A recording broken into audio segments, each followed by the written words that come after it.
তো আসসালামু আলাইকুম গাইস। তো কি অবস্থা, সবার কেমন আছেন? তো এই যে দেখেন, মানে মেসে যে ইনকিউবেটরে যে ফার্মে মুরগি উঠাইছিলাম, তো সেই ফার্মে মুরগিটাকে এই যে বাচ্চা প্রায় 1 মাস বয়স হয়ে গেছে। তো এখানে দেখেন কি করছে। তো আমি হচ্ছে যে পানি দিছিলাম খাইতে, সব পানি ফেলাই দিছে। কি করছে কি,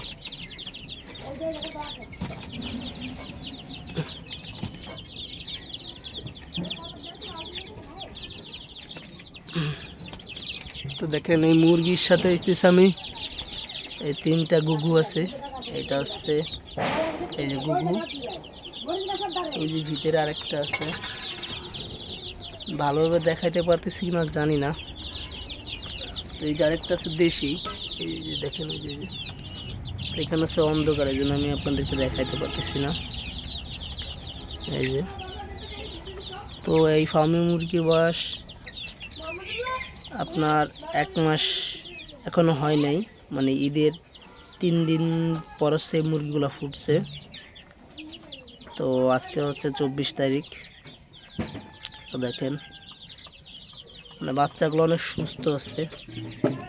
তো আমি আপনাদেরকে সাজেস্ট করব, আমার এই পরিবেশটা এখনো মানে এদের জন্য উপযুক্ত না। তো আমি হইতেছে এইখানে এসে ভালোভাবে একটা ঘর তুলব, অ্যান্ড মুরগিগুলোকে মেন হচ্ছে সুস্থ রাখতে হবে। তারপর হচ্ছে ওদের যত্ন নিতে হবে ভালোভাবে।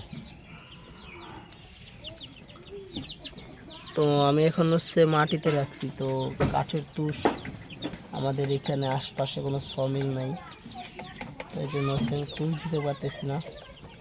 তো আপনারা অবশ্যই মাটিতে রাখবেন না, কাঠের তুষ বা ধানের তুষ এইগুলা দিয়ে হচ্ছে মুরগিগুলা রাখবেন। মানে খরচ কমানোর জন্য হচ্ছে আপনি কাঠের তুষগুলাই ব্যবহার করবেন, মানে কাঠের গুঁড়া, মানে কাঠ কাটার পর যে গুঁড়াটা থাকে ওইটা দিবেন। তো ওই মুরগিগুলো হচ্ছে আপনার 18 মাস একটানা ডিম দেয়। তো জানি না, কেবল 1 মাস বয়স, মানে কত মাস বয়স পর ডিম দিবে সঠিক এটা আমি জানি না। তো যাই হোক, আপনাদের কোনো বিষয় জানা থাকলে অবশ্যই জানাবেন। তো আসসালামু আলাইকুম।